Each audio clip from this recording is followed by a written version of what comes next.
Et si je vous disais que tout ça, ça pourrait être terminé? Oh, pas maintenant.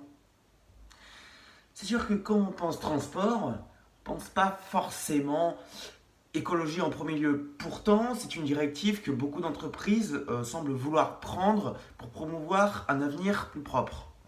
Après, c'est sûr que si nous le balance par coup de horizon 2030, horizon 2040, et que chaque décennie ça se repousse, c'est pas demain la veille. C'est pas demain la veille. C'est vrai, ça, c'est une expression un peu bizarre, hein. On va pas se le cacher. En général, quand on parle à quelqu'un de voiture écologique, il va forcément commencer à penser à l'automobile électrique. Sauf que c'est pas si propre qu'on le pense finalement. En effet, l'automobile électrique se veut écologique. C'est l'image, en tout cas, que les constructeurs souhaitent donner à ces nouveaux véhicules qui sont en marche d'arriver sur le marché en masse. On a pu voir Tesla, mais on a pu voir aussi des marques plus généralistes qui n'étaient pas forcément spécialisées dans le domaine, comme Renault, comme Nissan. Donc, bon, on peut quand même penser qu'on est en train de s'y diriger. Mais faut pas se dire que la voiture électrique c'est totalement propre, bien que ça rejette aucun gaz à effet de serre dans l'atmosphère. Donc c'est totalement propre, non? Toi, t'étais pas viré la dernière fois? Ben faut croire que non. Bon ben, je te prépare le contrat. Comment ça, licenciement abusif? Il est complètement con, il est complètement con. Je peux très bien le virer parce qu'il a des compétences mentales en dessous de la moyenne, merde. Non, c'est pas dans le code du travail. Licenciement abusif. Vous allez le poursuivre en justice. Ok, alors on prend une date en 2023, c'est bon? 2025, ça arrive même à être à la bourre avec des dates aussi éloignées. Ah, on était où déjà? Ah oui, la voiture électrique. Beaucoup de constructeurs vantent leurs mérites non polluants pour l'atmosphère.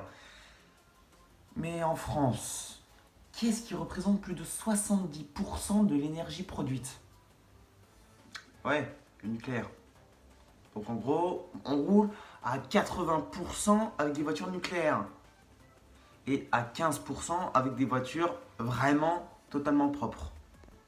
Mais là, je pense que ceux qui font les voitures électriques ne sont pas les fautifs.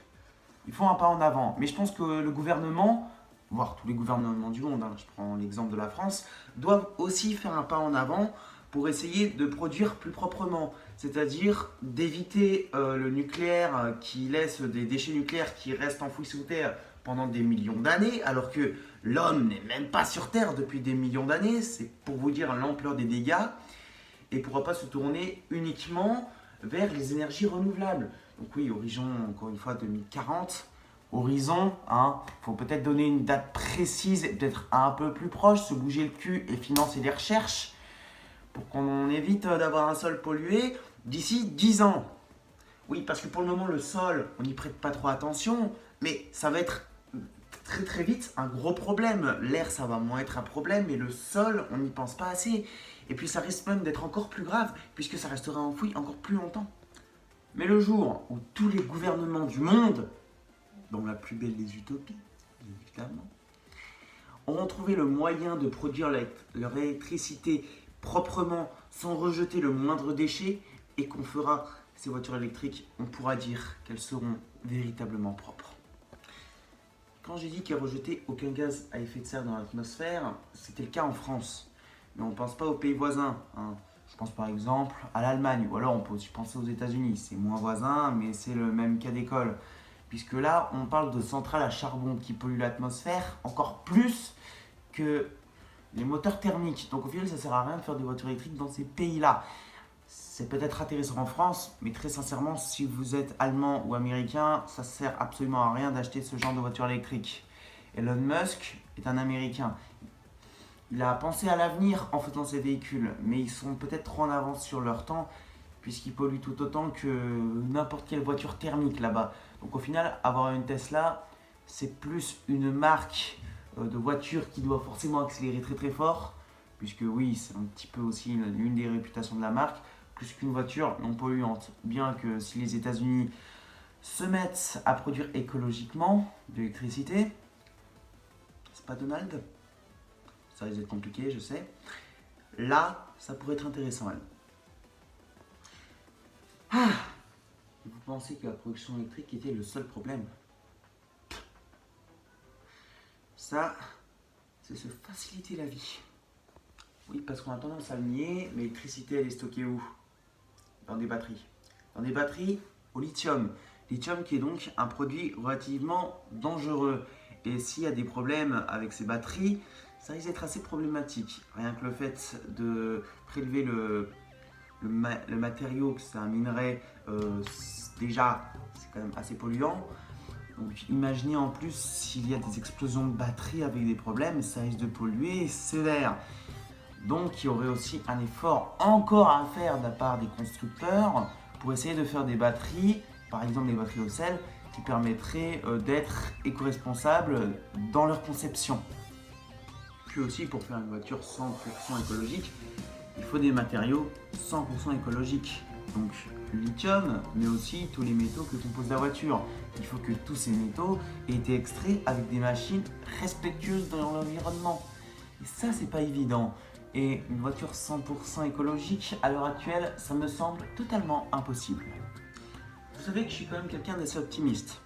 Et pour le coup, je pense que ça va être assez compliqué de convaincre tous ces gros industriels qui font ces voitures électriques uniquement pour les faire vendre, puisque les gens ont envie de voitures électriques. Si les gens s'en foutraient carrément, ben, ils n'en sortiront pas. C'est vraiment avec le phénomène Tesla et aussi avec un petit peu les problèmes d'actualité des gaz à effet de serre que les voitures électriques se sont développées. Mais s'il n'y avait pas eu tous ces problèmes, on en serait encore au bon vieux moteur thermique qui serait encore à la mode. Et le moteur électrique, ce serait que des concepts foireux de petits constructeurs à la con. Oui, bon, j'ai pris le point de vue d'un gros constructeur de voitures thermiques. Mais alors, la voiture électrique, est-ce que c'est la seule alternative? Déjà, on pourrait penser à des véhicules munis de panneaux photovoltaïques, voire même de petites éoliennes déployables. Bon, ça a l'air peut-être un petit peu bizarre, hein, dit comme ça, puisque ce serait un peu nouveau si ça apparaissait sur le marché, mais pourquoi pas recharger les batteries au maximum comme ça, et puis même imaginez des véhicules qui ne fonctionneraient même pas à l'électricité, des véhicules à hydrogène, ça pourrait être vraiment génial. Plusieurs prototypes ont été créés, c'est des véhicules qui fonctionnent avec de l'eau. Là, je vois pas du tout le problème de l'utilisation, et à mon avis, ce genre de véhicule devrait être plus important que les véhicules électriques. On devrait plus s'y pencher, puisque c'est ça vraiment les véhicules écologiques. Même imaginez des véhicules magnétiques aussi. On n'aurait même plus besoin de les recharger, même plus besoin de se soucier du plein. En réalité, le véhicule électrique n'est qu'une alternative parmi beaucoup. Selon moi, le véhicule à hydrogène a plus de chances de percer au XXIe siècle que le véhicule électrique. Et pour moi, le véhicule hydrogène, c'est une plus belle piste et plus intéressante pour être dans le respect de l'environnement. Parce que ce sont des voitures qui fonctionneront à l'eau, et de l'eau, il y en a partout sur Terre. Là, pas besoin d'eau potable, qui représente une minorité de l'eau présente sur Terre. Là, on peut utiliser n'importe quel type d'eau, on la retraite un peu, et voilà. Donc ça pourrait être extrêmement intéressant d'utiliser ces véhicules avec des ressources inépuisables et non polluantes.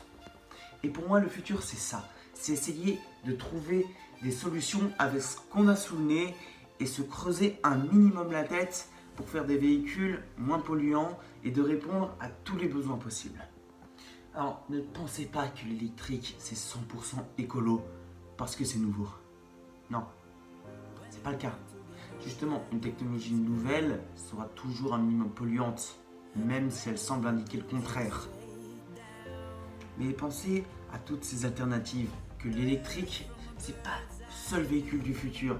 Puisque quand on pense véhicule du futur, quasiment tout le monde pense au véhicule électrique. Mais moi, je pense pas que le véhicule électrique fera plus d'un demi-siècle. Je pense que le véhicule électrique était une alternative au véhicule thermique au début de la création de celui-ci. Aujourd'hui, c'est plus une matière en perdition. Ça va être à la mode peut-être pendant 2 décennies, puis après, ça se fera concurrencer sérieusement par d'autres énergies beaucoup plus intéressantes. Donc voilà, on arrive à la fin de cette vidéo, j'espère qu'elle vous aura plu. Sur ce, je vous dis, salut à la prochaine, c'était Sablir.